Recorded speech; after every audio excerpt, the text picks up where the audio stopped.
Bonjour les amis, j'espère que vous allez bien. Aujourd'hui, nous allons continuer notre exploration de la coutume de France et surtout comment l'actualiser à la situation actuelle. Cette semaine, vous aurez des vidéos préenregistrées sur le prophète Daniel pour vous expliquer la situation dans laquelle nous sommes, en particulier que nous sommes gouvernés depuis 1776 par la 7e Édom. Cette Édom, au début, elle était chrétienne et elle est devenue maintenant talmudiste, en particulier depuis Ronald Reagan aux États-Unis, où le Parlement américain a abjuré le christianisme pour rentrer dans le noachisme. Et on voit bien qu'il y a une dégradation.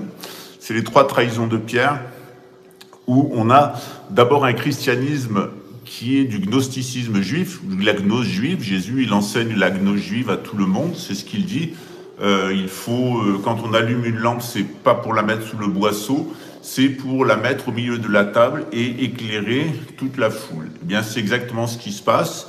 Jésus a dévoilé, divulgué l'intégralité de la gnose juive. Cette gnose juive, elle a connu une première période d'occultation totale, cette gnose judéo-chrétienne, avec Constantin qui a fait du christianisme une religion d'État. C'était la première trahison de Pierre, c'est le moment où le christianisme n'est plus une tradition de nomades enseignée à des juifs, mais va permettre à la 6e Édom de fabriquer une religion, en particulier le catholicisme romain, ou plutôt le catholicisme romain de Constantin. Et puis il y aura, bien entendu, d'autres trahisons de l'Église catholique. On peut dire aussi le ralliement à Charlemagne et son projet d'empire carolingien, qui constitue également une trahison, puisqu'on n'est plus dans le christianisme originel, c'est-à-dire une tradition gnostique juive qui est transmise à des élus, mais en réalité un exotérisme. Donc le christianisme va de plus en plus devenir une forme d'exotérisme, et ce qui était au début des initiations va devenir des sacrements publics, en particulier le sacrement de baptême, le sacrement de confirmation, de réconciliation, etc. Avec évidemment le 8e sacrement qui est le sacre des rois de France, qui sont les seuls d'ailleurs à être sacrés.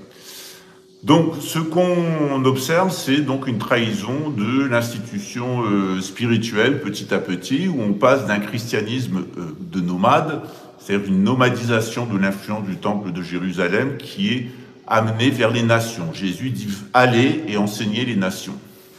Or, certaines nations, notamment la nation d'Édom, la 6e Édom, celle de Rome, elle va capturer le christianisme, elle va l'exotériser pour faire une religion extérieure. Donc on a une première trahison du christianisme. Et en réaction, évidemment, les rabbins vont organiser le talmudisme. Le talmudisme ne se conçoit que comme une réaction anti-catholique. Et on va vivre sur cette dualité un immense empire khazare qui porte le talmudisme et qui, avec son écroulement, va mettre ses métastases talmudistes à l'intérieur des communautés juives, puis des communautés chrétiennes, puis des communautés musulmanes. Je vous l'ai expliqué dans une autre vidéo. Le catharisme tient beaucoup aux doctrines manichéennes des Khazars et en particulier au culte des Yézidis, qui sont postérieurs mais qui sont une forme de manichéisme, c'est-à-dire qu'il y a un ange, 7 anges créateurs. Un est l'ange créateur du soleil, Mélektos. Il est évidemment Lucifer, le frère jumeau de Jésus si vous préférez, qui va amener le monde dans l'état de sinistre dans lequel il est. Il va lui-même chuter et faire chuter notre système solaire et l'humanité qui habite ce système solaire. Donc dans ce contexte-là, on a une trahison de l'Église catholique. L'Apocalypse de Saint Jean nous l'annonce, c'est la grande prostituée. Et à la fin des temps, il est écrit « Sortez d'elle, mon peuple, si vous ne voulez pas goûter de la coupe de la colère de Dieu, parce que ses péchés et ses immondices se sont accumulés jusqu'au ciel et elle appelle la colère de Dieu. » Grosso modo, c'est ce que dit Jean. Donc ce que cela signifie, c'est que l'Église catholique va subir un énorme châtiment pour s'être ralliée avec les colonies de marchands, en particulier les marchands d'Édom, c'est-à-dire les descendants des Syro-Phéniciens. Souvenez-vous que Jésus refuse de soigner une femme syro-phénicienne, sa fille en tout cas en la traitant de chienne, qu'il était venu pour les fils d'Abraham et pas pour les fils des chiens, plutôt les fils des chiennes, c'est-à-dire ces femmes caïnites qui ont couché avec les Anunnaki, si vous préférez, par les Sumériens, c'est-à-dire avec les anges déchus, pour créer une humanité de seconde zone. Les 2/3 de l'humanité actuelle est amorite, c'est-à-dire qu'elle n'a pas d'empathie, elle n'a pas de cœur et elle a une difformité au niveau de l'os phénoïde et des fémurs. Il y a même certaines sectes qui cultivent cette particularité, en particulier la secte des Skull and Bones aux États-Unis, à Yale, dont sont sortis la plupart des présidents des États-Unis. Dans ce contexte, on va se poser la question aujourd'hui de qu'est-ce qui va nous arriver. Donc on a eu une déchéance de l'Église catholique, ça continue, elle en est à la dernière de ses trahisons. Après avoir rejoint la République au XIXe siècle, l'Église catholique a rejoint les protestants avec Vatican II au XXe siècle et maintenant rejoint la gouvernance mondiale du noachisme et des talmudistes khazars et de la 7e Édom, c'est-à-dire Édom Londres. Et donc avec une idée de créer une religion mondiale unique qui serait le noachisme. D'ailleurs, c'est déjà fait, une intelligence artificielle l'a conçu, ils sont allés fêter ça à Fatima, à partir de l'œuvre d'ailleurs de l'Institut français d'études du monothéisme qui avait été créé du temps du général de Gaulle par un disciple de René Guénon, le ministre de la Culture, André Malraux. Donc on voit comment l'œuvre de René Guénon, qui voulait faire comprendre à l'humanité, amener l'humanité à comprendre que toutes nos traditions spirituelles étaient des révélations successives de la tradition primordiale, eh bien, on va avoir une reconstitution mémorielle de la tradition primordiale, une falsification, une religion unique qui nous ferait croire qu'elle est la religion avant la chute de Babel. Bien entendu, c'est une parodie satanique qui amènera la venue, le règne de l'Antéchrist. Dans ce contexte, on doit se poser la question de ce qui est en train de se passer en France. Et comme je vous l'ai dit, en France, Marie-Julie Jaïni nous le dit, il y a 3 partis. Et ces 3 partis vont fonctionner autour de la religion. Dans le sud de la France, l'islamisme socialiste, celui du national-socialisme islamiste, c'est-à-dire l'Algérie, la Libye, la Tunisie, l'Algérie, je l'ai dit, la Turquie, la Syrie, l'Iran, l'Irak aussi, ce sont des républiques islamistes, socialistes pour la plupart, socialistes ou islamistes, c'est le cas aussi de l'Égypte qui à la fois qui passe du socialisme à l'islamisme, pareil pour la Turquie qui passe d'un côté socialiste à un côté islamiste, c'est la même chose. En réalité, ce sont des républiques, ce sont des gens qui ont apostasié l'islam et qui pensent que le peuple est souverain et non plus Allah et le calife qui l'a nommé. Donc ces gens-là vont dans le sud de la France s'unir à la gauche avec des persécutions anti-chrétiennes et anti-droite nationale qui vont être terribles, puisqu'on parle d'un camp de concentration à La Roche-sur-Yon dans l'actuelle école de police où les policiers seront amenés pour être exterminés. Plus d'une dizaine de milliers de policiers du sud de la France seraient exterminés par ces républiques islamistes qui marcheraient dans la main avec ce qu'on pourrait appeler actuellement la France insoumise. Dans le nord, on va avoir 2 zones. La zone de la Bretagne, qui sera la zone libre, qui sera aidée par les Marocains, mais aussi par des grandes puissances chrétiennes comme l'Irlande, comme le Mexique, comme le Brésil, mais aussi la République populaire de Chine, qui est notre partenaire dans notre processus de libération de la souveraineté de Dieu en France. Donc on pourra compter sur nos amis brésiliens, nos amis chinois, c'est déjà le cas. Tout au long de mon existence, j'ai pu compter sur la République populaire de Chine, le PCC, j'ai pu compter sur le Parti des travailleurs ici au Brésil qui m'ont soutenu malgré toutes les attaques, les tentatives de meurtre que j'ai subies des milieux sionistes, que ça soit des milieux sionistes ou des milieux islamistes, c'est d'ailleurs la même chose, ils sont financés par les mêmes. J'ai été attaqué aussi bien par des islamistes, vous voyez quelquefois avec les musulmans qui sont sur cette chaîne, qui sont des nationalistes algériens par exemple, c'est très virulent, et je les renvoie dans leur corde à leurs illusions nationales. C'est Allah qui est le souverain, et les hommes, les rois, les califes qu'ils désignent. Et je me demande bien qui Allah a désigné en Algérie, à part une bande de généraux corrompus et mafieux qui tiennent leur pouvoir des cadeaux qui leur ont été faits par la famille Rockefeller et la famille Rothschild. Donc un pouvoir algérien qui est complètement illégitime, tenu par des barbouzes et des criminels qui n'ont pas hésité à provoquer la mort de 400 000 Français du contingent et 1,5 million d'Algériens pour assoiffer leur soif, pour étancher leur soif inextinguible de domination nationale.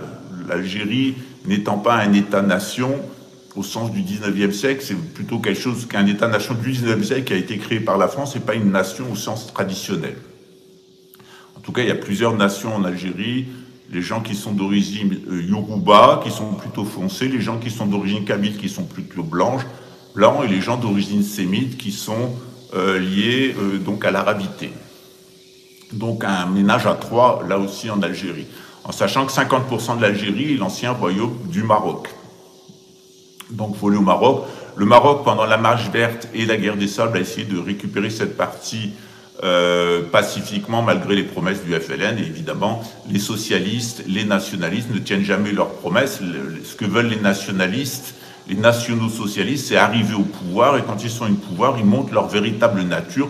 Ce sont des mafieux et des génocidaires. On a vu ce que l'armée algérienne, main dans la main avec la DGSE, était capable de faire au moment du Front islamique du salut, c'est-à-dire d'organiser eux-mêmes les attentats terroristes, y compris sur le sol français, l'attentat du métro Saint-Michel, avec la complicité de la DGSE. Donc on voit tout à fait que c'est un spectacle de marionnettes, c'est une comédie dont le peuple d'Algérie a fait, les frontières actuelles de l'Algérie, a fait les frais, puisque des milliers d'Algériens, des dizaines de milliers d'Algériens ont été tués, et plus d'1 million d'Algériens ont dû migrer en France. C'était une stratégie d'ailleurs peaufinée d'ailleurs avec la gauche française qui préparait déjà l'idée de ces républiques socialistes islamistes du sud de la France et la partition de la France en trois. Dans le Nord, on a un autre programme dans lequel vous allez trouver une personne à qui j'ai convié à un live, mais ça m'étonnerait qu'il accepte, c'est Rémi Daillé-Widerman, que j'ai connu du temps du Modem, bon, je l'ai croisé il est un des cofondateurs comme moi du Modem, de François Bayrou. Il en a été viré d'ailleurs. Moi c'est le contraire, j'ai viré Bayrou, j'ai viré le Modem de ma vie, voilà, mais lui il a été viré du Modem. Tout simplement en France on va assister à un programme dans lequel Rémi Daillé très certainement va jouer un rôle avec son idée qu'il faut renverser la République. Et c'est vraiment quelque chose que je vous déconseille de faire, c'est de renverser la République. Nos prophéties elles sont claires, il ne faut pas se salir les mains avec les gens sales. C'est-à-dire qu'actuellement, à travers la chaîne de Nicolas Bouvier, de GPTV, de Rémi Daillé, son école à la maison, etc., vous avez cette droite nationale qui, quelquefois, a des référents royalistes, mais leur référent royaliste, c'est la famille royale d'Orléans, c'est-à-dire les marionnettes des Rothschild. Il faut se souvenir que la BNP, par exemple, Banque nationale de Paris, et tout ce qui allait donner plus tard la Banque de France, tout ça, ça a été créé à Orléans, par les Orléans, avec les Rothschild, qui ont conspiré contre leurs propres cousins, les Bourbons. Donc on a, en France, l'idée, avec une espèce de psy-op montée par la DGSE et les milieux sionistes qui sont liés à Rothschild, on voit bien que l'État d'Israël va être détruit, que l'Occident va s'effondrer. Tout ça, c'est programmé selon la théorie khazare, judéo-khazare, ou plutôt talmudo-khazare, de la destruction du monde pour sa régénération. Donc on a là un espèce de projet de l'anti-monarque. Après avoir l'anti-monarque républicain Macron, ils vont essayer de nous imposer l'anti-monarque royaliste Jean d'Orléans. Alors, on a été un certain nombre de prévenir cette crapule de Jean d'Orléans et sa famille de bâtards qu'il devrait s'abstenir de coucher dans le lit de la Russie, puisque le père a couché dans le lit de l'Allemagne nazie avec les identitaristes de l'Action française, qui ont usurpé notre drapeau et qui n'ont pas un référent à la coutume de France. Ces gens-là, leur référent, c'est pas la coutume de France. Leur référent, c'est le nationalisme de Philippe le Bel et l'absolutisme royal du XVIIIe siècle et évidemment le nationalisme récupéré, le roman national récupéré par la Révolution française et construit par Michelet, par Hugo et bien d'autres. Voilà. Donc c'était la phase d'après. Nous, on se réfère à la véritable royauté, à la véritable mystique franque, celle de Monseigneur André de Biaz, descendant de Louis XVII, et nous nous référons à la coutume de France telle qu'elle existe depuis la période des Francs et telle qu'elle a été imposée par la famille de Jésus, qui a transmis cet enseignement à travers ses filles aux royautés européennes. Eux, ils se réfèrent à un roman national, une idolâtrie nationaliste, c'est une forme de luciférianisme, c'est du luciférianisme national où on n'a plus Dieu souverain le roi désigné par Dieu et les cultes religieux, on a la souveraineté de la nation et la culture. Et c'est une idolâtrie culturelle, une idolâtrie narcissique et nombrilesque de soi-même, dont on se demande bien d'ailleurs sur quoi elle repose, parce que ça donne des absurdités, par exemple, comme quelqu'un qui disait récemment que j'étais un dégénéré et que je ne comprenais rien à rien. Sa fille, elle a 11 ans, elle paye 130 kilos, elle sera à la charge de la société toute sa vie. C'est un déchet de la génétique, lui-même n'est pas français, il est hongrois. Donc il dit que je devrais fermer ma gueule et rester au Brésil. Je pense qu'il a intérêt à courir vite quand on va revenir, parce qu'à mon avis, ça va sentir le poulet rôti. Voilà, pour citer personne en particulier, mais tout le monde comprendra de quoi il s'agit. Voilà. Alors, il y a cette extrême droite nationaliste qui monte, et généralement, cette extrême droite nationaliste, elle est comme le Rassemblement national. Il y a des Rémi Daillé-Widerman. Donc, ce sont des gens qui ont systématiquement un lien, soit avec la Khazarie, soit avec l'ouest de l'Europe, l'est de l'Europe, c'est-à-dire la Khazarie. Donc, à chaque fois, on a des bâtards de Français et de Khazars qui vont alimenter ce schéma. En réalité, ce sont des Amorites.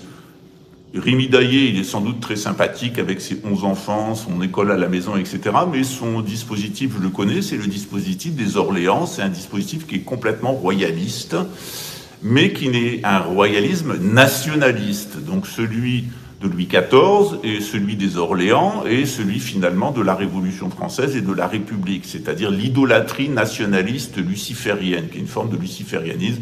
Donc idolâtrie du peuple souverain et idolâtrie de la culture, au lieu de amour de Dieu et célébration des cultes. Donc souveraineté de Dieu contre souveraineté des peuples. Alors ils sont très vexés, ces gens-là, quand je dis que le peuple n'a rien à dire, et quand il ouvre la bouche, c'est pour dire des conneries. Le fait est, c'est que qui a condamné Jésus? C'est pas le temple, c'est pas le palais, c'est pas le procureur romain, c'est la populace de Jérusalem. C'est-à-dire que quand on demande à la populace ce qu'elle veut, la populace, elle est idolâtre, elle est luciférienne, et elle s'idolâtre elle-même à travers une culture. Et c'est la populace nationaliste de Jérusalem qui a préféré Barabbas, un nationaliste, un Iscariote, un zélote, à Jésus. Donc ils ont préféré à l'universalité du Christ, de Jésus, ils ont préféré, et la souveraineté divine et du Fils de Dieu, ils ont préféré le Fils du Père, c'est-à-dire le Fils de Satan, et une idolâtrie nationaliste avec une idole et un héros du nationalisme. Ces nationalistes, ils vont provoquer l'incendie du temple de Jérusalem en se fritant avec les Romains. Voilà. Donc on voit bien que le nationalisme, on l'a vu dans la forteresse de Massala, que le nationalisme mène à une espèce de suicide collectif au nom de l'hystérie nationaliste, du culte de soi-même et du culte de sa culture, c'est-à-dire l'idolâtrie de sa propre culture et l'idolâtrie de sa propre souveraineté. Or, la souveraineté, n'en déplaise à ces lucifériens, elle vient de Dieu, de ceux qu'il a, de ceux qu'il a désignés, et elle vient certainement pas du peuple. D'ailleurs, à chaque fois que le peuple ouvre la bouche, c'est pour dire des conneries. Je ne veux pas être méprisant, mais moi-même, quand je veux savoir quelque chose en matière religieuse, je m'adresse au clergé. Quand je veux savoir quelque chose en matière politique, je m'adresse à la noblesse. Et quand je veux savoir quelque chose en matière d'agriculture ou en matière de production de biens, eh bien, je m'adresse au peuple, parce que le peuple, il sait cultiver les champs, il sait fabriquer les objets. Moi-même, j'en suis bien incapable de fabriquer des objets. Je suis un piètre bricoleur, même si j'ai fait des choses dans ma vie. Je suis un piètre agriculteur. C'est tout juste si je suis capable de faire un jardin potager. Donc, c'est pas dans mes compétences. Et à partir du moment où c'est pas dans mes compétences, je vais pas dire que je suis le souverain des champs et que je suis le souverain des ateliers et que c'est moi qui vais dire comment on doit fabriquer les objets, comment on doit faire pousser les légumes. J'en suis bien incapable. Donc, le peuple est certainement totalement incapable pour donner une quelconque opinion valide en matière politique, en matière religieuse. D'ailleurs, regardez, en matière religieuse, le peuple va volonté dans l'hétérodoxie et dans les sectes, et en matière politique, il s'est laissé aveugler par des Robespierre, par des Napoléon, par des Danton, par des Robespierre, par des Lénine, par des Staline, par des Hitler, par des Pol Pot, par des Mao, etc. La liste est sans fin, des dégénérés, des abrutis et des tyrans que le peuple a idolâtrés. Donc chacun est compétent dans son domaine. Le clergé est compétent en matière de religion. J'appartiens au clergé. Dans ma part du clergé, eh bien, je suis compétent dans le bouddhisme, parce que je l'ai étudié pendant plus de 30 ans et que je l'ai enseigné depuis plus de 20 ans. Donc j'ai une compétence dans ce domaine-là. J'ai moins de compétences dans le domaine de l'islam que j'ai moins étudié ou dans le domaine du catholicisme. C'est pour ça qu'actuellement j'étudie dans l'église chaldéenne du Brésil pour avoir un meilleur niveau en théologie. Mais j'appartiens à la noblesse et notre rôle, bien, il est militaire, il est policier, il est judiciaire et il est fiscal. Et c'est mon domaine de compétence. J'ai d'ailleurs fait des études de droit et des études de commerce pour savoir comment ça fonctionnait, les réglementations internationales, etc. Donc, me faire traiter de dégénéré par un Hongrois qui vient élever des poulets dans notre pays en toute illégalité, dont la fille est un déchet de la génétique, dont la femme est finie au pipi, et qui s'intitule constitutionnaliste parce qu'il a fait 3 mois par correspondance de droit constitutionnel dans le cadre de sa capacité en droit, ça fait quand même assez rire. J'ai passé 10 ans à l'université et j'ai étudié avec les plus grands professeurs. Mais c'est bien la preuve que à chaque fois que le peuple ouvre la bouche, c'est pour dire des conneries, il faut bien dire ce qui est, aussi bien en matière religieuse, en matière politique. Si vous allez dans une réunion politique, c'est pour écouter un leader politique qui va vous donner ses idées politiques. C'est pas les gens qui sont dans la salle qui fabriquent les idées politiques du leader politique. C'est pareil à l'église, c'est monsieur le curé qui dit la théologie, c'est pas les gens qui sont à l'intérieur de l'église qui vont dire à monsieur le curé ce qu'il doit savoir en matière de théologie. Ça, c'est le monde à l'envers. Eh bien, dans le monde du peuple souverain, on s'imagine que le peuple peut décider lui-même ce qui est bon en matière religieuse, ce qui est bon en matière politique et ce qui est bon en matière économique. Et la situation actuelle, elle montre bien que la plupart des gens sont athées et sont dans des sectes, la secte de la psychanalyse, la secte du New Age, qu'ils en soient conscients ou pas, que d'un point de vue politique, ils ont suivi soit le socialisme, soit le communisme, c'est-à-dire le marxisme, soit le libéralisme ou le fascisme, c'est-à-dire des idéologies capitalistes. C'est-à-dire que d'un point de vue politique, ce que croit le peuple est un tissu d'absurdité et d'imbécilité. Voilà.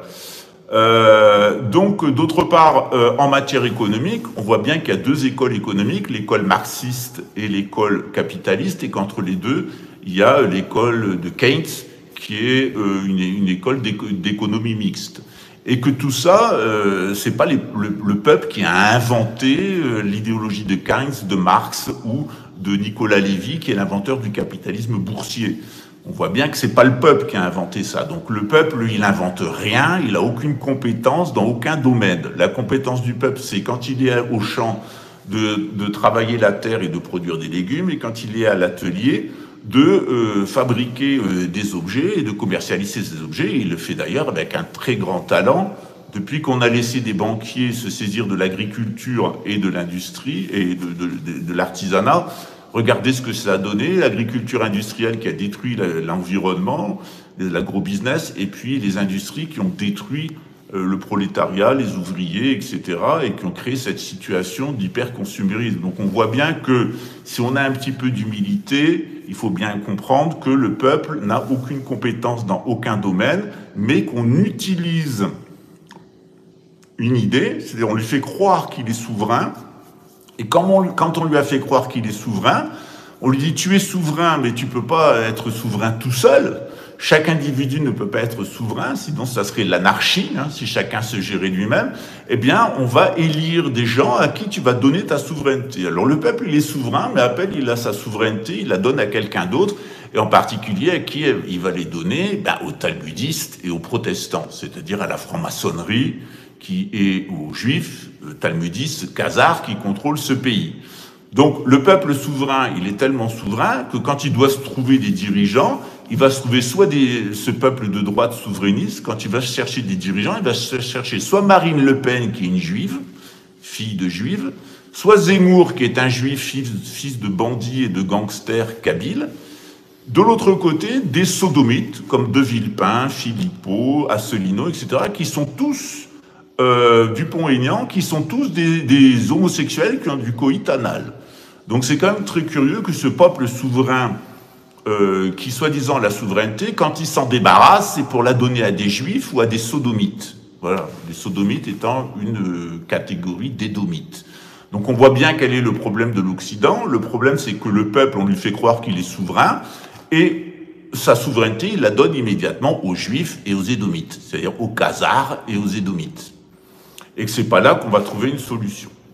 Donc dans ce contexte, reconnaître que Dieu est souverain, reconnaître que Dieu désigne de manière providentielle des personnes qui sont là pour nous aider, qui vont exercer cette souveraineté. À partir du moment où on fait confiance à Dieu et à son clergé, qu'on fait confiance à la noblesse, on va avoir de la souveraineté sur sa vie.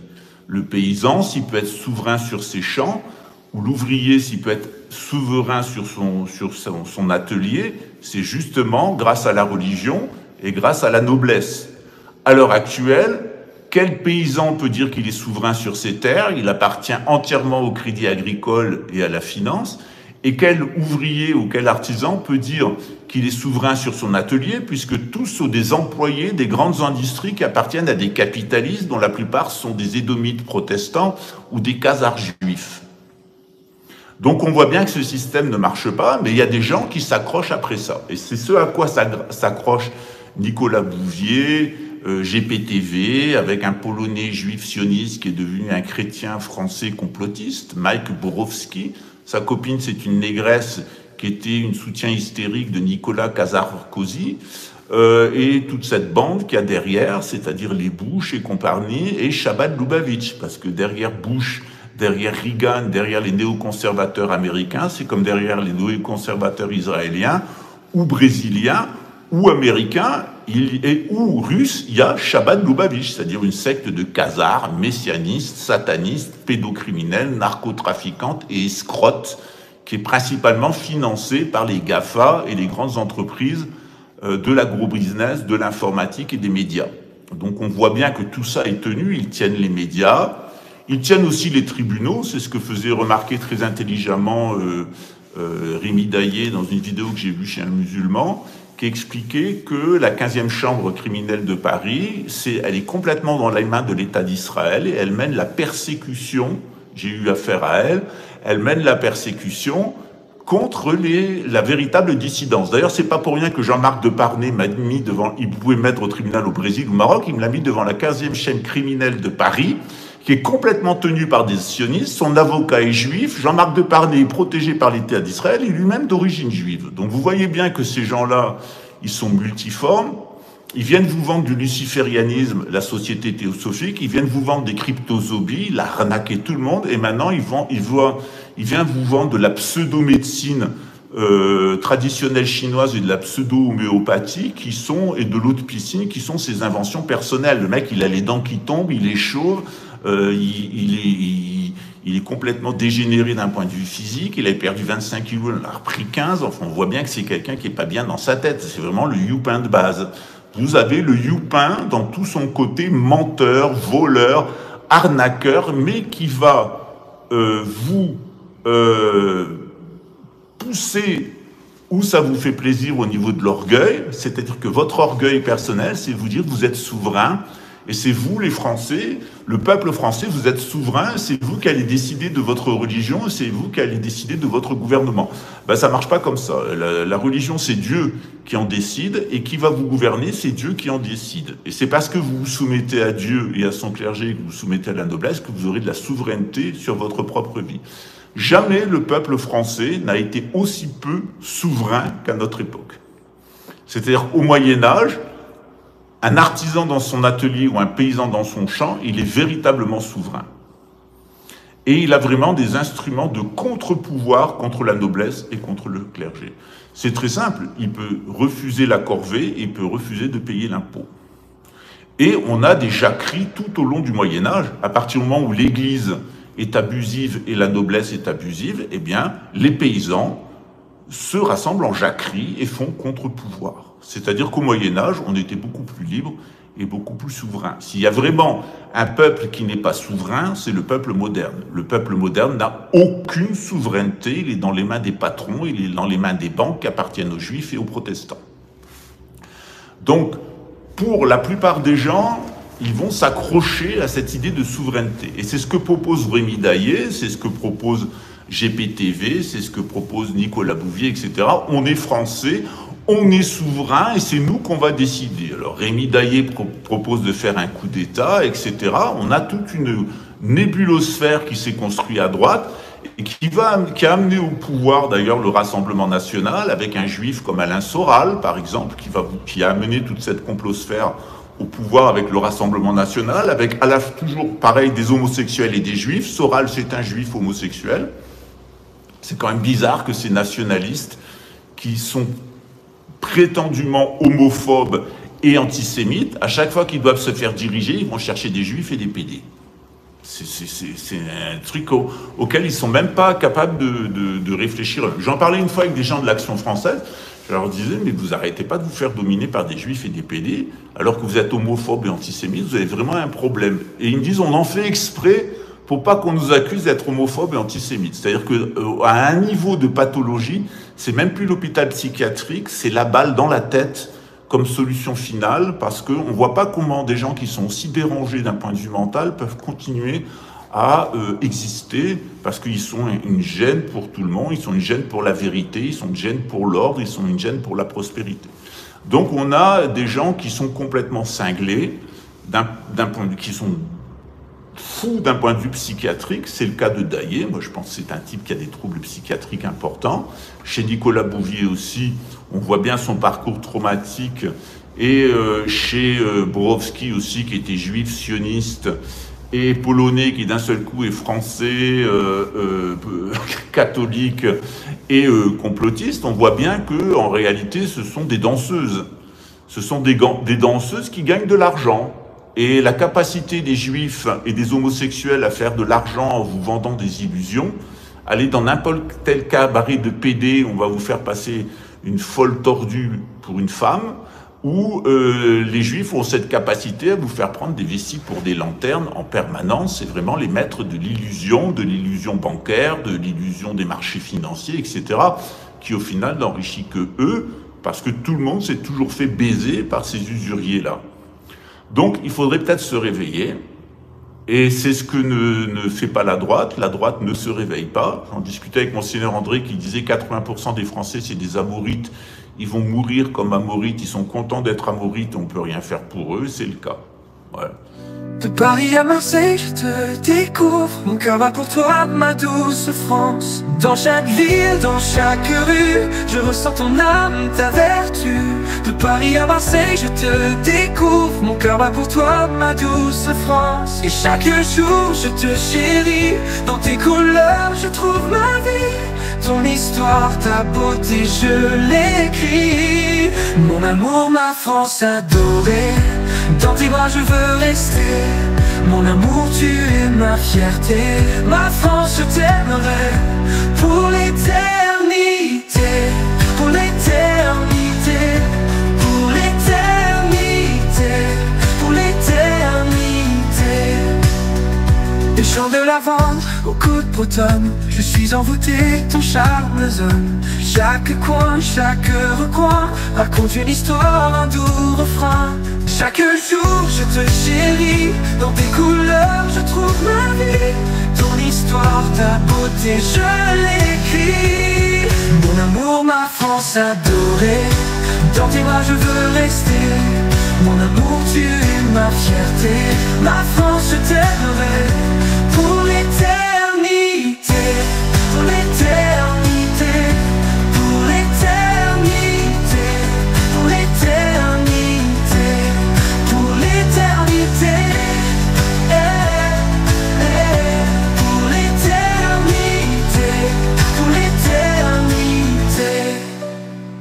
La Seine murmure des secrets anciens. Les Alpes se dressent, témoins sereins de l'histoire, de l'amour et de la paix. Pourquoi, oh pourquoi t'es si parfaite? Je vis ma vie dans ton éclat. Sans toi ici, rien ne va. Je vis comme ça dans ta lumière. Ma France, je suis fier. Et chaque jour, je te chéris. Dans tes couleurs, je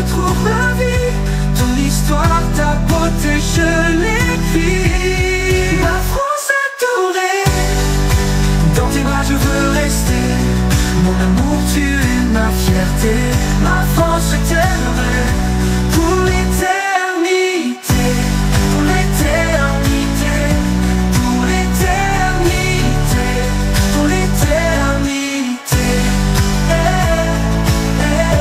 pour l'éternité, pour l'éternité.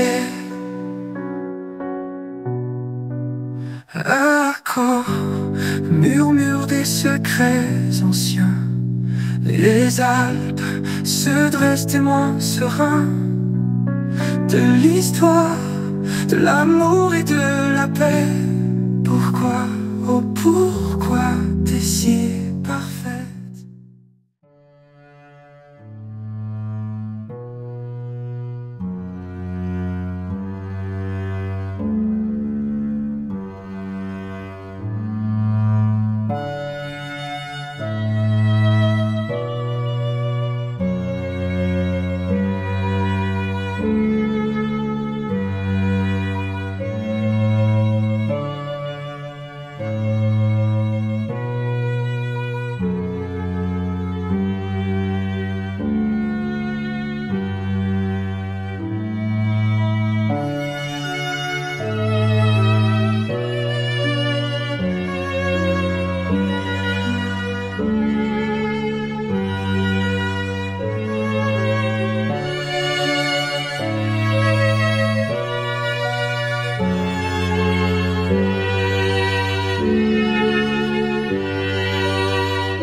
C'est aussi simple que ça. Donc comment sortir de cette situation? On va laisser le sud de la France aller à ses folies nationales socialistes islamistes, internationalistes socialistes islamistes, parce qu'on va avoir une république islamique dans le sud de la France qui va persécuter les chrétiens, avec l'Algérie, la Turquie, etc. Regardez ce que les Turcs ont tué 1 250 000 chrétiens arméniens et chaldéens. Ils les ont exterminés pour faire plaisir aux sionistes et faire de la place en Terre Sainte pour installer les colonies européennes, polonaises et allemandes sionistes. C'est un fait historique.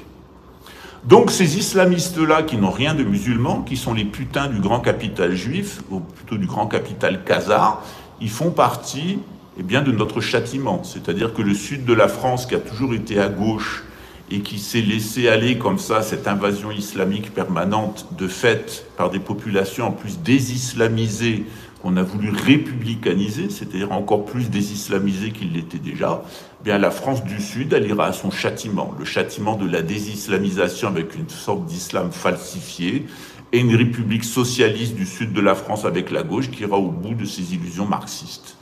Dans le nord de la France, on va avoir deux zones, donc la zone qui sera gouvernée par les Rothschild à travers les Orléans et cette droite complotiste de Soral, de Bouvier, d'Aillé et compagnie, d'Aillé-Widermann d'ailleurs, hein, il met toujours son nom juif allemand bien devant, hein, c'est de laisser passer, hein, c'est la carte assez persécutée, fou, assez persécuté pour paraître résistant, mais au final, quand on va les mettre au pouvoir, croyez-moi que l'identité khazare va revenir au premier plan. D'ailleurs, il continue sur ce délire, le peuple souverain, etc., avec des confusions. Ça m'irrite de voir derrière lui le Sacré-Cœur avec un drapeau bleu-blanc-rouge. La coutume de France, elle est claire, le drapeau bleu-blanc-rouge, c'est le drapeau de la République, c'est pas le drapeau de la France. Le drapeau de la France, il est blanc, battu de 3 fleurs de lys. Voilà, donc c'est un drapeau blanc battu de 3 fleurs de lys dorées. Pour le moment, il ressemble à ceci, c'est-à-dire on a 2 fleurs de lys, et on a au milieu l'épée royale avec la couronne qui doit revenir. Une fois que la couronne sera revenue avec son épée, on verra dans un temps de paix où il y aura les 3 fleurs de lys sur fond blanc. Mais certainement pas un drapeau bleu-blanc-rouge qui est le drapeau de la Révolution française, qui avait d'ailleurs été refusé par Henri de Chambord, alors que les monarchistes, les royalistes, nationalistes étaient majoritaires à l'Assemblée nationale en 1875. Donc dans ce contexte, méfiez-vous tout autant des islamistes, de désislamiser des banlieues, des islamistes salafistes, etc., turcs, iraniens, etc., ces hétérodoxies de l'islam, de cet islam algérien aussi, qui est particulièrement toxique, c'est un islam nationaliste, qui revendique une arabité nationale qui est un fantasme génétique, un fantasme culturel, un fantasme historique, et qui va créer dans le sud des camps de concentration anti-chrétiens. Dans le nord, on aura une grande parodie avec les Orléans et les Rothschild et la Russie, Vladimir Poutine, le Khazar, soutenu par Chabad-Lubavitch, évidemment Jean d'Orléans, soutenu par Chabad-Lubavitch. Ça ne m'étonnerait pas que les Bourbons-Parme, qui sont soutenus par Chabad-Lubavitch, ils ont multiplié sa fortune par 10, aillent les chercher. D'ailleurs, il y a un agent de la DGSE qui était en contact avec les Russes et la famille de Bourbon-Parme, qui a été arrêté en Italie et qui est depuis 2 ans à la prison de la Santé. Voilà, un officier de la DGSE. Donc on voit bien, moi c'est à ces gens-là auxquels j'ai eu affaire à l'intérieur de la DGSE, je suis soutenu par beaucoup de militaires, je tiens particulièrement à remercier l'école de Saint-Cyr en Bretagne, mais aussi les différents corps d'armée, en particulier la Marine nationale qui se sont manifestés autour de moi, et les gendarmes. J'ai la chance, ainsi que Monseigneur André, nous sommes soutenus par une partie des royalistes et de véritables Français qui aiment la France et qui ne sont pas tombés dans le piège du nationalisme. Et évidemment, le piège, c'est ce piège du nationalisme. C'est pour ça qu'avant tout, maintenant, je m'adresse à la noblesse. Et ce qui tient de noblesse en réalité pour la République, c'est-à-dire la justice, la police, l'armée et le trésor public. Donc c'est à ces gens-là à qui je m'adresse, parce qu'ils sont la pseudo-noblesse républicaine, les ignobles de la République, parce que chez ces gens-là, il y a quand même des gens qui aiment la France et qui sont capables de nous aider à une restauration de la couronne. Et ils nous aideront. Voilà. Donc ces gens-là, ils sont dans un stade tout à fait inférieur, un stade narcissique, un stade culturaliste, dans lequel ils ne peuvent que reconnaître Vladimir Poutine comme un guide. Pourquoi? Parce qu'il est homosexuel, il a été élevé par un pédéraste et il a subi la sodomie toute son enfance, et c'est un khazar. Donc une fois de plus, encore un juif et encore un sodomite que vous choisissez comme héros la droite nationale. C'est quand même pathologique chez vous de choisir des pédés et des juifs comme guide suprême. Voilà. C'est un fait. Je sais que ça ne va pas vous faire plaisir, mais c'est un fait. Ouvrez les yeux. Voilà. Donc, il y a une fausse noblesse en France, les ignobles républicains, mais parmi les gens qui travaillent pour la République, il y a des gens qui sont encore une certaine idée de la France et qui sont capables de comprendre ce qu'est la coutume de France. Or, pour comprendre ce qu'est la coutume de France, il faut non seulement sortir de la modernité avec la gouvernance mondiale et le système actuel, mais il faut aussi aller plus loin que le nationalisme. C'est-à-dire laisser le nationalisme et la souveraineté populaire derrière. Et ces gens-là, ils ne sont pas capables, justement, de laisser ce sentiment national et ce sentiment culturaliste. Ça va coûter très cher au nord de la France, qui, avec les Orléans, va collaborer avec la Russie. Je dois dire que, autant la libération du sud de la France, avec nos amis espagnols, portugais, marocains, ça sera assez vite fait. On cassera les dents de l'Algérie, sans aucun problème, et on mettra la gauche au pas. Par contre, on va avoir plus de problèmes dans le nord de la France avec les Rothschild, les Orléans et les Russes. Et effectivement, dans le cadre des prophéties de la Troisième Guerre mondiale, vous savez qu'on n'aura pas d'autre choix que de déverser des produits chimiques du Cotentin jusqu'à Moscou sur une bande de 350 km de long pour exterminer tous les individus qui sont présents dans ce secteur. Voilà. C'est-à-dire les nationalistes français, eh bien, on vous exterminera à l'agent orange parce que vous êtes une saloperie nationaliste, et que vous êtes une saloperie khazare, que vous êtes une saloperie édomite, que vous êtes une saloperie amourite. Et que cette humanité-là, elle doit disparaître parce qu'elle est une menace pour l'humanité. Alors pourquoi est-ce que la France royale, la France traditionnelle, celle qui est héritière du roi David, elle va exterminer ces millions d'édomites, de khazars et finalement d'amorites? Eh bien parce que c'est la mission que Dieu a donné à la première Israël. Les Hébreux, Dieu leur a dit « Allez en terre de Canaan et exterminez les Amorites ». Maintenant, l'ordre que nous donne Dieu pour le retour de Jésus-Christ, eh bien, dans le cadre de la Troisième Guerre mondiale, exterminer tous les Amorites sur une bande de 350 km de large, du Cotentin jusqu'à Moscou. C'est principalement là qu'ils sont concentrés, dans l'est de la France, en Allemagne, en Pologne, en Biélorussie, jusque dans l'Oural. Voilà. Donc, c'est difficile à comprendre que Dieu puisse faire preuve de cruauté, mais il faut savoir que ces Amorites, ils ne sont pas le résultat de la volonté divine.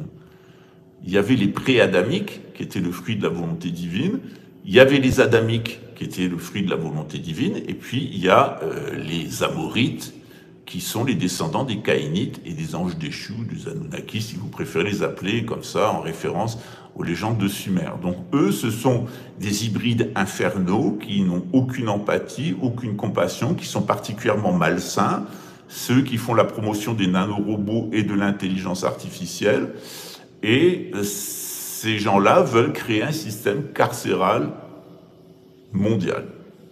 Voilà. Vous voyez qu'en Espagne, effectivement, il y a une remarque dans le chat, en Espagne, ça bouge, voilà, actuellement, parce que la famille royale d'Espagne est complètement illégitime, c'est pas eux qui devraient être au pouvoir, c'est normalement Louis de Bourbon, duc d'Anjou et de Cadix, qui devrait être au pouvoir, c'est Franco, qui non seulement a mis son sang dans la généalogie de la couronne espagnole, ce qui n'est pas forcément une bonne chose, et qui, en plus, a brouillé les règles d'évolution successorale en Espagne. Voilà.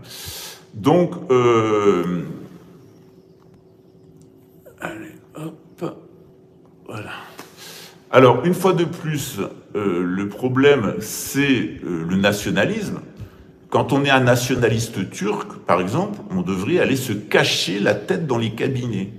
Parce que les nationalistes turcs ont été les petites putains des Rothschild, les petites putains des Khazars, les petites putains de la gouvernance mondiale. On voit bien qu'ils sont dans l'OTAN, qu'ils voulaient rentrer dans l'Union européenne. Donc les Turcs sont vraiment des petites putains. Ce ne sont pas des Arabes, ce ne sont pas des musulmans. Ils ont une forme hétérodoxe de l'islam.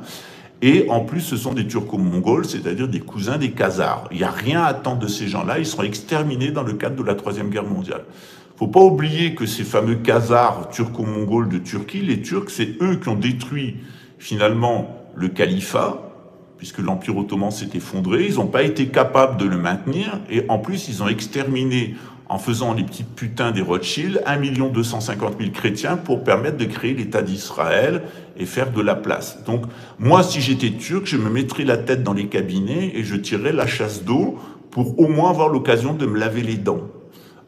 Parce que ce pays est une infamie. C'est une infamie créée par les Rothschild, c'est une infamie créée par les Khazars. Et encore dans une vidéo que j'ai mise aujourd'hui, je vous ai expliqué le lien justement entre la Shoah des Arméniens et des Chaldéens et les liens des Turcs d'Atatürk et des nationalistes turcs. Donc être un nationaliste turc, c'est vraiment être aussi con qu'être un nationaliste algérien, ou être aussi con que d'être un nationaliste français ou un national-socialiste allemand. C'est vraiment des gens qui souffrent de maladies mentales, c'est-à-dire au lieu de reconnaître la souveraineté divine et le calife, ils pensent qu'ils sont souverains et ils idolâtrent leur propre culture. C'est de l'idolâtrie luciférienne. Donc dans le contexte de la Troisième Guerre mondiale, vous allez avoir pendant quelques années une France coupée en trois, le sud de la France, des républiques islamistes avec la gauche qui vont faire de la persécution antichrétienne. Vous allez avoir dans le nord de la France et l'est de la France les Orléans, Rothschild, Poutine qui vont vous créer une falsification de la couronne de France. Et une fois de plus, c'est pas la première fois que les Bretons viennent au secours des Français. Si on n'avait pas été là en 14, les Bretons, la France et les Grands-Bretons, si les Grands-Bretons et les Bretons n'avaient pas été là en 14, la France aurait été allemande. C'est le sacrifice des Grands-Bretons et des Bretons qui ont fait que la France a gagné la guerre de 14. Pareil, pendant la guerre de 40, les forces de libération, elles sont passées par la Normandie, mais elles ont eu l'appui tactique des résistants de Bretagne, puisque c'est là où il y avait le plus de personnes dans le maquis, c'était en Bretagne. Les Bretons, on a été particulièrement résistants à l'Allemagne nazie. Il faut se souvenir qu'en France, il n'y avait que 30 000 Allemands, donc une simple insurrection de bonnets rouges permettait de liquider les Allemands. Ça a tenu parce que les petites putains nationalistes de la police nationale, 110 membres de la police nationale créés par Vichy et l'Allemagne nazie, ont permis à 30 000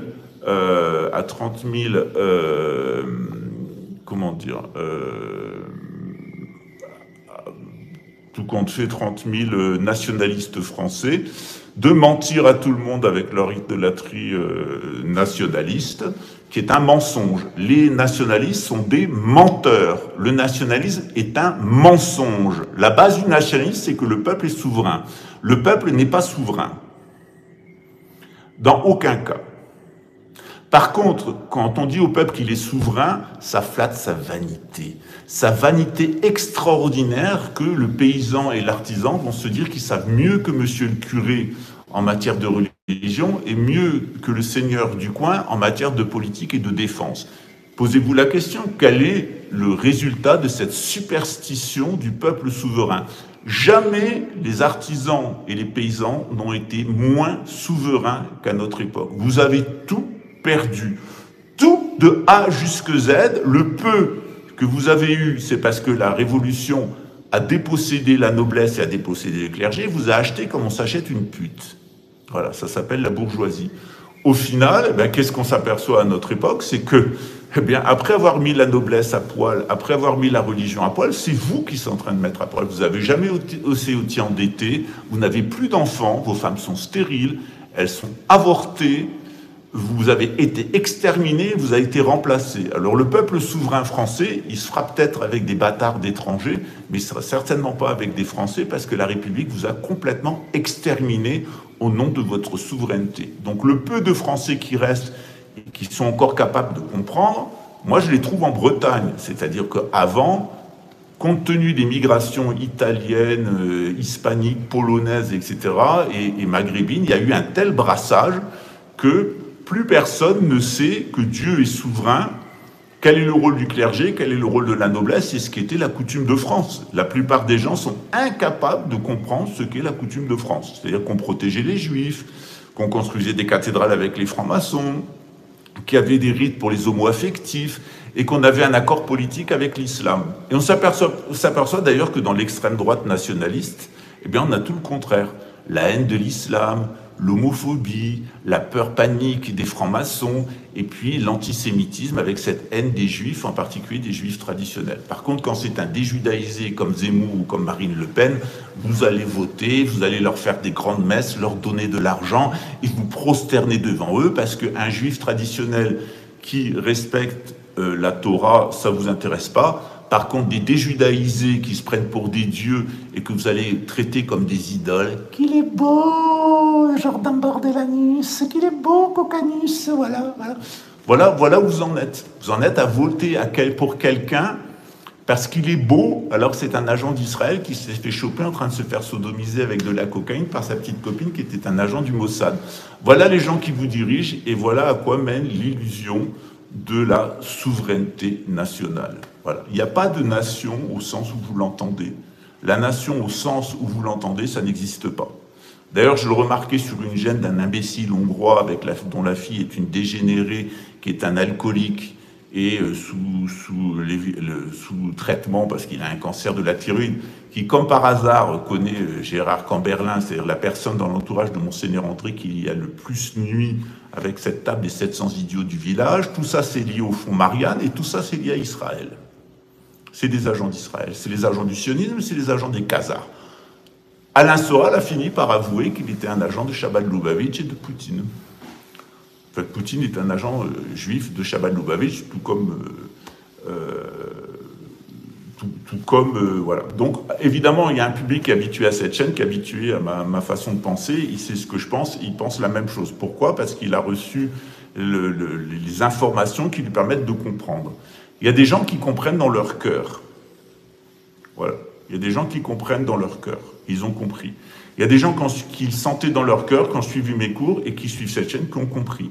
Mais régulièrement, on a des idiots du village qui viennent. Là, on avait un Turc, des gens qui me disent « Tu sais pas la vérité ». Et toi, tu la sais, la vérité? Non, tu la sais pas. Parce que si tu savais la vérité, tu n'aurais même pas besoin de venir sur ma chaîne. Voilà. Voilà. Et l'autre qui nous dit « La Turquie, la grande Turquie, l'avenir de la Turquie ». Encore un halluciné du cerveau de Soral. Parce que alors, je suis turc. Mais qu'est-ce que tu fous en France? Si c'est la grande Turquie, c'est turc. Qu'est-ce que tu fous en France? Retourne dans ta Turquie et fais ta grande Turquie. Va te choper avec les Tatars et lâche-nous les boules. Voilà. Mais non, mais c'est toujours les idiots du village. Alors c'est comme les Algériens, ils sont plus nationalistes en France qu'en Algérie. Les Turcs, ils sont plus nationalistes en Allemagne ou en France qu'en Turquie. Voilà. C'est le Khazarian Power. Les mecs, ils sont c'est l'amorite lavé du cerveau. Donc c'est hélas les 2/3 de l'humanité. Monseigneur dit 80% des Français. Il n'y a rien à faire entendre à des bourriques pareils. Hélas, la nature va les tuer. La Troisième Guerre mondiale va les tuer. Et la nature va les tuer. J'allais dire bon débarras. C'est-à-dire qu'à un moment, eh bien, il faut séparer les torchons et les serviettes et savoir qui on met au bouilloire. Voilà. C'est triste, mais c'est comme ça. Voilà. Moi, j'aimerais bien vivre dans un monde en paix, où tout le monde aime tout le monde, où chacun aime son prochain comme soi-même. Mais on ne peut pas cohabiter avec Attila, avec Gengis Khan et avec Atatürk ou avec Rothschild. C'est impossible de cohabiter avec ces gens-là. Ces gens-là sont menteurs, ces gens-là sont voleurs, et ces gens-là sont génocidaires et criminels. Voilà. Voilà. Alors Dieudo, cette espèce de gros imbécile africain de mère bretonne, qui est un agent à peine dissimulé de Chabad-Lubavitch, et qui maintenant, comme blé, nous dit que la Turquie. C'est-à-dire que quand il ne cesse pas, c'est marrant chez ces nationalistes français, ce qu'ils devraient aimer, c'est le roi de France et la coutume de France. Au lieu de ça, ils vont sucer la bite des Turcs et ils vont sucer la bite et faire l'apologie des Russes. Donc c'est quand même une drôle de manière de faire, c'est-à-dire ils aiment tellement la France qu'ils ont besoin d'aller sucer la bite des Turcs, pour parler grossièrement, et des Russes. Il y a quand même quelque chose qui se passe bizarre dans le cerveau des nationalistes. D'ailleurs, regardez Le Pen, elle dit qu'elle est sioniste, c'est-à-dire ces gens-là sont passionnés des nationalistes israéliens. Donc il y a une espèce d'international de la connerie, ça s'appelle le nationalisme. Chaque pays a ses nationalistes qui sont les idiots du village. Voilà. Donc il faut sortir de ça. Comment sortir de ça? Parce que c'est la principale question d'aujourd'hui. Cette semaine, on va continuer notre exploration, on va parler de l'éducation. Comment éduquer nos enfants? C'est pour ça que j'ai invité Rémi Daillé. C'est justement pour qu'on parle d'éducation. Qui doit éduquer nos enfants? Est-ce que c'est le clergé qui doit éduquer nos enfants, comme ça l'a toujours été dans le monde traditionnel, et ensuite les parents, les adolescents? Ou est-ce que c'est les parents qui doivent éduquer les enfants et ensuite les patrons? Or, ce que propose Rémi Daillé, c'est l'éducation à la maison, puis l'éducation par les patrons. Pour moi, ça, c'est un programme nationaliste. C'est-à-dire les jeunes enfants doivent être éduqués par le clergé, et ensuite, les adolescents doivent être éduqués par leur père. Et ça, c'est le mode de travail traditionnel, et on voit bien que Rémi Daillé, il est clair sur ses origines juive et son côté nationaliste, c'est qu'il propose exactement l'inverse. Et vous verrez que systématiquement, cette droite nationale, elle propose exactement le contraire de la coutume de France. Nous, on a des bons rapports avec les musulmans, on a des homo-affectifs, on a des maçons qui travaillent pour nous et on protège les juifs qui respectent la Torah. Eux, ils persécutent les juifs, ils les mettent dans des camps de concentration. Ils font des fantasmes sur les francs-maçons, mais ils leur laissent complètement le pouvoir, ils font rien contre eux. Ils sont obsédés par l'anus. L'anus et la kippa, c'est une obsession dans l'extrême droite. Et d'autre part, ils se font un fantasme sur les musulmans. Et d'ailleurs, en règle générale, ils connaissent rien à l'islam. Absolument rien à l'islam. Ou ceux qui connaissent de l'islam, c'est ou l'islamo-gauchisme, à la mitterrandienne, hein, à la Frédéric Mitterrand et à la Jacques Lang, c'est-à-dire le Maghreb, c'est quand même agréable pour se taper des gamins. Voilà leur vision de l'islam. Ou de l'autre côté, c'est des islamistes nationalistes, c'est-à-dire des islamistes égyptiens, les frères musulmans, des islamistes turcs, etc., comme Erdogan, etc., ou des islamistes iraniens, comme les ayatollahs et les chiites. Donc on voit bien que c'est du bidon. Alors les élections américaines, vous avez soit entre une ancienne call girl islamo-gauchiste, hein, obsédée par la Russie, et de l'autre côté, une marionnette de Chabal Lubavitch, pédocriminel, narcotrafiquant, fils à papa, dont le père a offert la boutique de Chabal Lubavitch à Brooklyn, qui va pleurnicher avec sa galette et ses guirlandes sur la tombe du vieux pédophile, narcotrafiquant et psychopathe Schneerson, et qui nous dit que son obsession, c'est la Chine. Voilà. Alors si je dois choisir entre la Russie et la Chine, je vais vous le dire tout de suite, je choisis la Chine et l'annihilation complète de la Russie. La Russie, elle avait un ultimatum qui était très clair: arrêter avec l'orthodoxie, qui est une hérésie, et se consacrer à la Vierge Marie. Ils ne l'ont pas fait, ils seront rayés de la carte. Et c'est aussi simple que ça. Voilà. Aussi simple que ça. Nos prophéties le disent. Regardez que comme toutes nos prophéties se sont systématiquement mis en place. Et ça, c'est très important, c'est de s'apercevoir que toutes les prophéties qui concernaient Jésus, elles se sont mises en place. Toutes les prophéties qui concernent la France, elles se mettent en place. Il y a 2 ans, Rémi Daillé, il est parti en prison parce qu'il voulait faire un coup d'État contre Emmanuel Macron. On m'a contacté pour me demander si ça m'intéressait. Je me suis dit, d'abord, je ne me salirai jamais en ayant avec des nationalistes. Pour moi, je préfère encore être avec des communistes qu'avec des nationalistes. Je préfère encore l'extrême gauche qui a aidé à la libération de la France avec le Conseil national de la résistance que Pétain, Vichy et les collabos de l'Orient. Voilà, donc ça ne m'intéresse pas. Ces gens-là ne m'intéressent pas et je ne participerai jamais à une guerre civile, une tentative de coup d'État, etc. Parce que à chaque fois que les nationalistes sont au pouvoir, c'est la catastrophe pour la France. C'est pas la gauche qui a détruit la France. La gauche, elle a été très très peu au pouvoir en France. François Mitterrand, socialiste, ça a duré 1 an. Toute la politique de la gauche, c'est une politique de droite, capitalo-libérale. Tout le temps. C'est la droite nationaliste qui a baisé la France.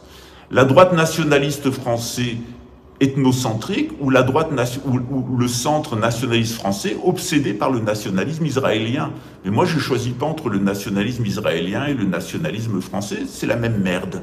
Sionisme et nazisme, c'est la même merde. C'est les mêmes déchets avec les mêmes idiots du village qui pensent qu'ils sont un peuple souverain, qui ne sont pas capables de comprendre que c'est Dieu qui est souverain, qui nous envoie un clergé et que le clergé nomme des rois et que ces rois vont nous permettre nous-mêmes d'être souverains. Mais si on commence par se dire souverain et qu'on va être souverain sans la noblesse, je ne vois pas qui va défendre le territoire, et sans le clergé, je ne vois pas qui va nous défendre de Satan, c'est mal parti. Or, en réalité, on le voit bien, la France, elle n'a plus de frontières, elle est envahie, et elle n'a plus de religion, elle pratique le satanisme, elle en fait même des distractions dans les grandes villes comme Toulouse, où les Jeux Olympiques, au niveau international, on a étalé le luciférianisme macronien et Rothschild, avec Attali qui disait que dans 10 ans, tout ça serait tout à fait normal, ou alors ils auraient été exterminés. Ben, pour une fois, il est prophète. Oui, on va t'exterminer, Attali, toi et tous les bandes d'empaffés de ta secte de psychopathes talmudistes. Voilà. Voilà. Si vous respectiez la Torah, et le roi de France, on vous respecterait. À partir du moment où vous voulez aller le Talmud et la République, on va vous exterminer jusqu'au dernier. Même un arbre, même une pierre dira, regarde, il y en a un caché derrière l'arbre, vas-y et tue-le. On vous tuera jusqu'au dernier. On va commencer par la 15e chambre criminelle de Paris. Je pense qu'elle a tellement léché le cul de l'État d'Israël que quand il va y avoir un retournement de pouvoir, c'est vraiment les gens qu'on va aller chercher en priorité, à qui on va faire un procès de Nuremberg et qu'on va exposer comme étant les responsables de la guerre, de la troisième guerre atomique et de la guerre atomique mondiale. Il y a un usage par ces khazars du nucléaire, c'est quand même un khazar qui a inventé la bombe atomique, Einstein, et ce chantage au nucléaire, ils ont même frappé ces pauvres japonais, ça a toujours été systématiquement cette secte de khazars, talmudiste, et derrière la secte de psychopathes qu'il manipule, c'est-à-dire la société théosophique de Jim Leveilleur, Trotta et tout ça c'est la théosophie. Or, le président Truman et avant lui le président Roosevelt, c'était des adeptes de la société théosophique. La résidence d'été des présidents s'appelait d'ailleurs Shangri-La, qui est un terme théosophique, qui est la déformation du tibétain Shambhala. Voilà. Après, ils ont appelé ça Camp David en référence au sionisme. Vous imaginez le niveau de démence de ces gens-là. Donc, aucune solution ne vous viendra dans le sud de la France des républiques islamistes et de la gauche. Ça sera votre châtiment. Quant au nord de la France, votre châtiment, ça sera la Russie, ça sera les Orléans et ça sera les Rothschild. Voilà. Quant à nous, les Bretons, c'est pas la première fois dans l'histoire de France, on viendra vous sauver. Sauf que j'espère que c'est la dernière fois. Et j'espère quand même qu'il restera le minimum de Français, parce que vous nous avez quand même bien pété les couilles, les Français, et tous les étrangers qui ont importé la République des Français, vous nous avez quand même bien pété les couilles aussi. Voilà. Donc, Donc, on espère que ça sera 40 millions. Voilà, qu'on sera débarrassé de ces gens-là. Les Bretons, on est quelques millions, en France 7 millions je crois en tout, mais on est une quarantaine de millions à l'étranger. Nous au moins on est déjà fétiques, et on reçoit SEM sur nos terres, avec ses tentes. On ne s'est pas imbringué dans ces histoires de dégénérés hongrois, de Kazarko-nazis, de voix du peuple, de la poule qui chante et de harakiri, et de toutes ces idioties de Khazars, de Turco-mongols, et de Caucasiens à la Poutine et à on est le peuple souverain. Voilà. C'est la particularité des Amorites. Les Amorites ne veulent pas de la souveraineté divine. Ils jouent une adoration et un culte à Lucifer qu'ils ont élu leur dieu. C'est-à-dire les Khazars, c'est des êtres souverains qui ont élu Lucifer comme étant leur dieu. Je suis désolé, mais avec moi ça marche pas. Voilà. Je suis pas désolé du tout, ça marchera jamais. Voilà. Sur ce, je vais vous laisser. On a cours à 13h30 de gnose maçonnique, la vraie gnose maçonnique, pas la franc-maçonnerie des talmudistes et des protestants, la véritable maçonnerie, celle qui a construit nos cathédrales. Voilà. Je vous laisse donc, passer une bonne journée, on va aller se faire un petit déjeuner. Voilà, alors je dis pas que les Bretons c'est les meilleurs, on a des cons chez les Bretons, c'est clair, mais au moins les Bretons, quand on met un bonnet rouge, on fait fermer les centrales nucléaires, on fait fermer les péages, on a des autoroutes gratuites, on enlève la taxe carbone, etc. Comme quoi, si vous n'aviez pas eu les bonnets rouges, vous seriez encore plus dans la merde que vous y êtes déjà. Donc, pour une fois, les Français, ça vous arrachera pas la gueule, mais vous pourriez dire merci les Bretons. Voilà. Merci Pascal. Allez, à bientôt. Ciao.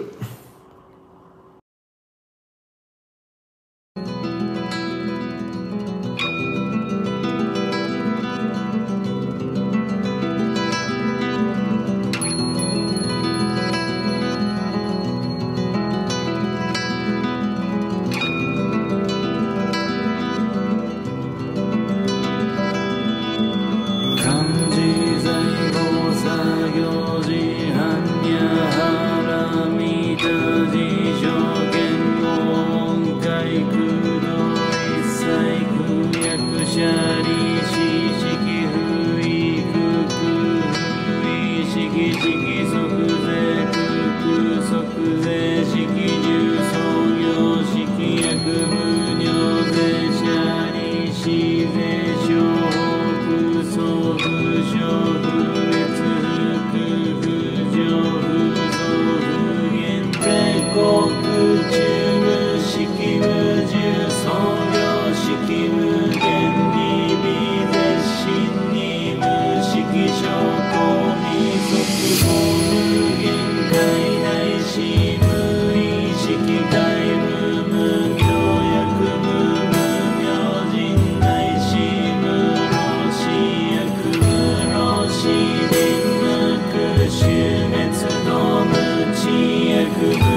衆の情一切空真実不幸公説般や腹満た収束節収圧ギャテギャテ腹ギャテ腹そうギャテ墓地